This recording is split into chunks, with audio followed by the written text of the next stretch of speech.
só transmitir algo da parte de Deus que é muito importante. Em Mateus capítulo 16,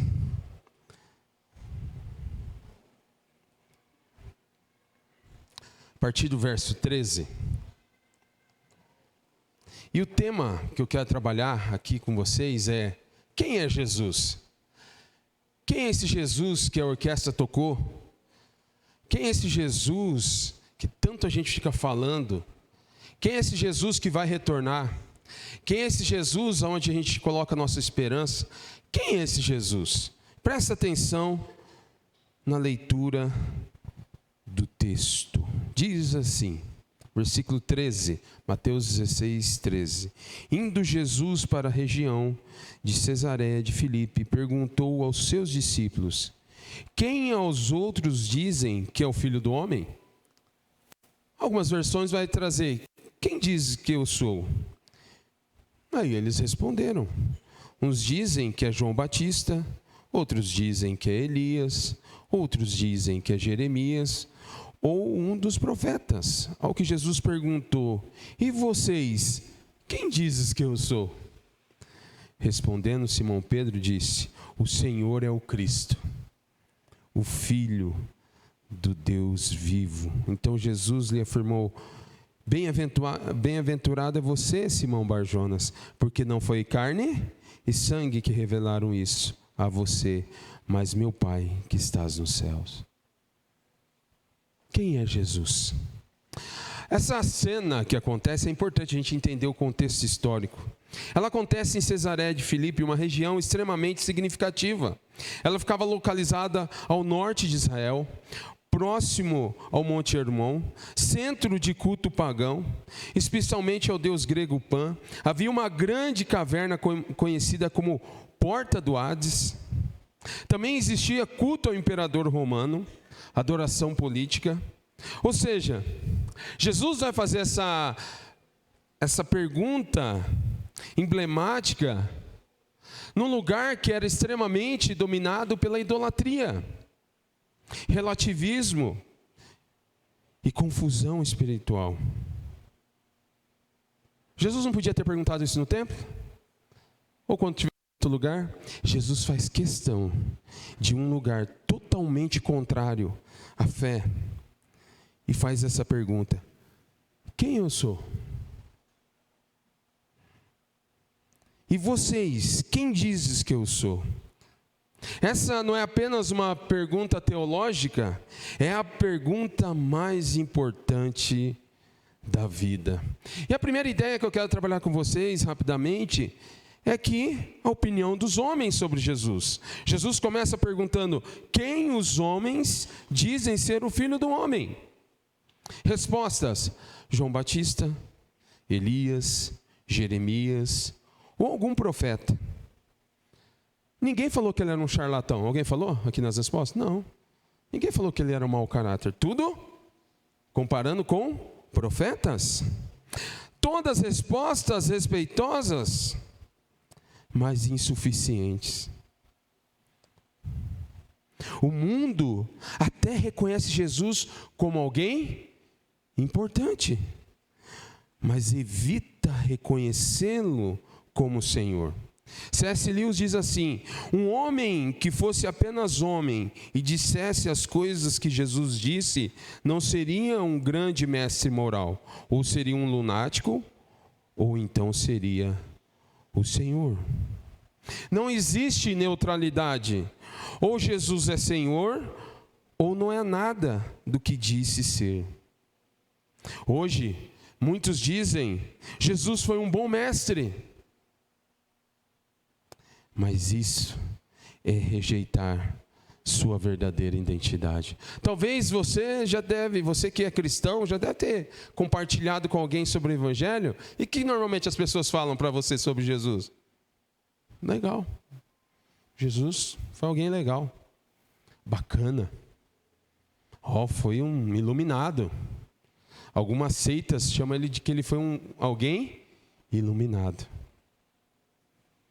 Alguém importante.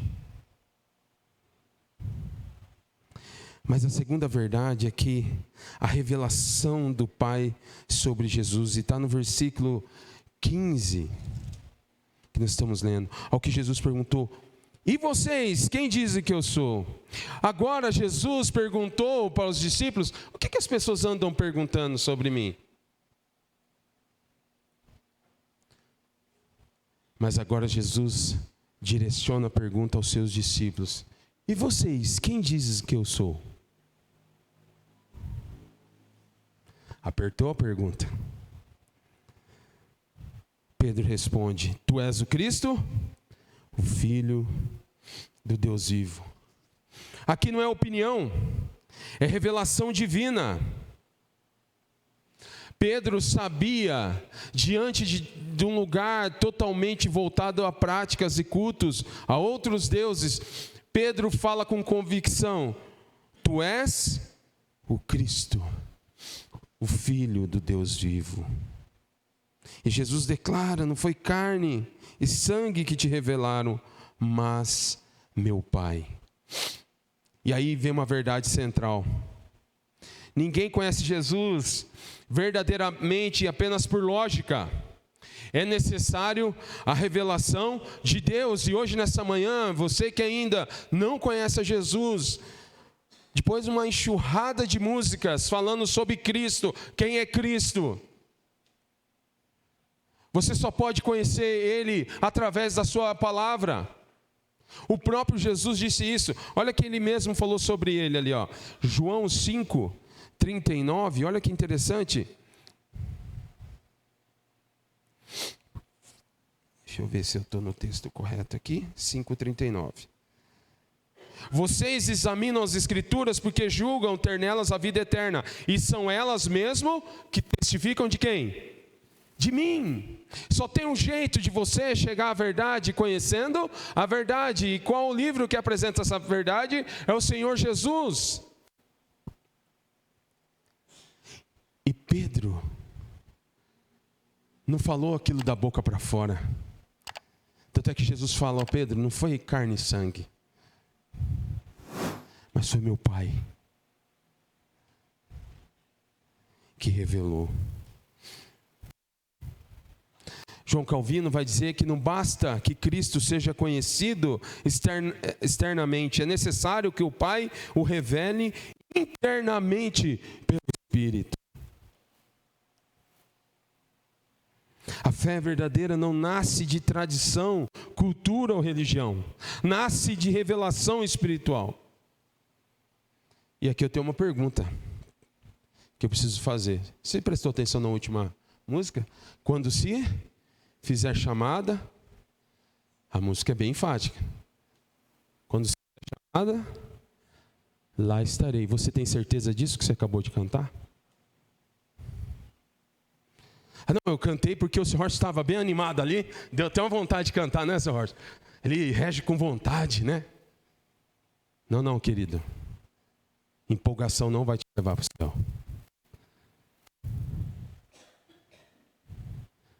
Ser religioso não vai te levar para o céu.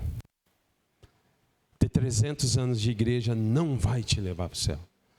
O que te leva e que te dá certeza é o Senhor Jesus Cristo. Aí você canta. Mesmo no momento de dor, mesmo no momento de dificuldade, mesmo com lágrimas, se fizer chamada eu vou estar lá. Porque eu sou filho de Deus. O Deus vivo, o nosso Deus está vivo. E por isso que essa igreja está cantando, sabe por quê? Experimentar o Senhor Jesus Cristo. Conhecer a verdade. E eu quero falar uma coisa para você que ainda não entregou sua vida a Cristo. O próprio Jesus diz em João 17:17, conhecereis a verdade, e a verdade vai fazer o quê?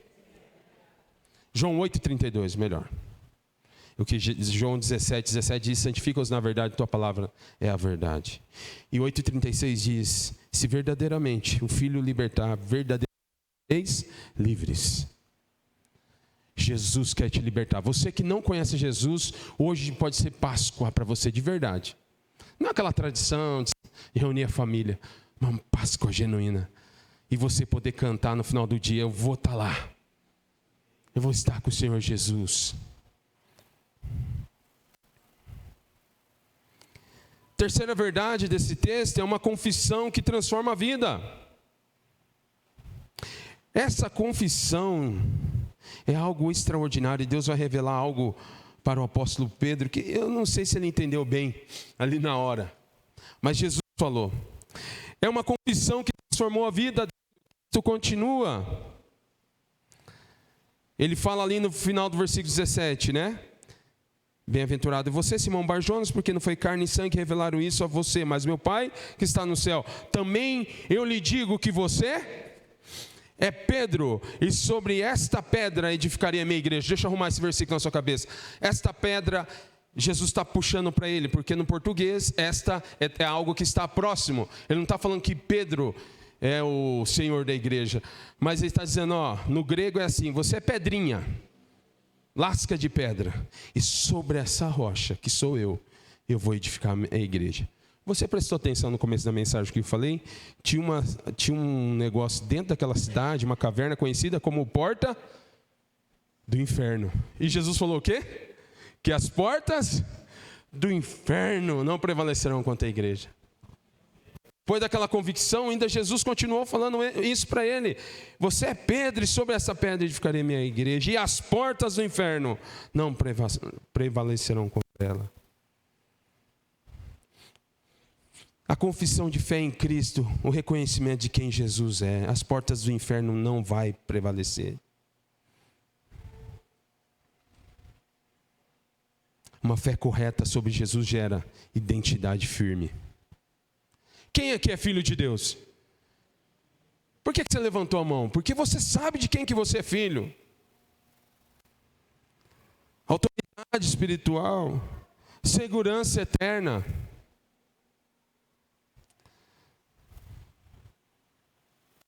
Música, eu gosto muito de hino. Eu acho que eu gosto muito de hino, né? Eu tinha que fazer um dia aqui cantor cristão de cabo, né? Que consolação tem meu coração. Fazendo o quê? Descansando aonde? No poder de Deus. Por que a pessoa canta uma música dessa? Que consolação? É porque ela sabe de quem que ela é filho. E não interessa o que vem pela frente. Ela tem Jesus. Em um ambiente cheio de deuses falsos. E nós não estamos vivendo uma realidade diferente não, viu? Hoje tem muitas vozes. Muitas vozes por aí. Mas a pergunta que Jesus faz hoje: quem é Jesus para você? Quem é Jesus para você? Para Pedro estava resolvido, não estava? Filho do Deus vivo. Não basta saber sobre Ele, admirar Ele, respeitar. É necessário confessar e crer. Olha o que diz a palavra de Deus em Romanos 10, 9.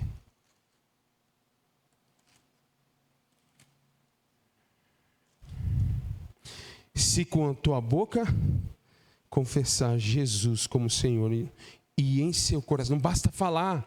Os demônios creem, não é isso? Diz a palavra, eles creem e tremem. Tem gente que nem treme, né? Eles tremem porque eles sabem quem é Jesus.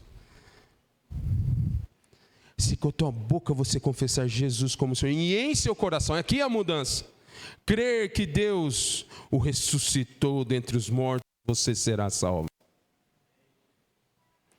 10:13 diz, todo aquele que invocar o nome do Senhor será salvo. Hoje pode ser um dia de transformação na sua vida.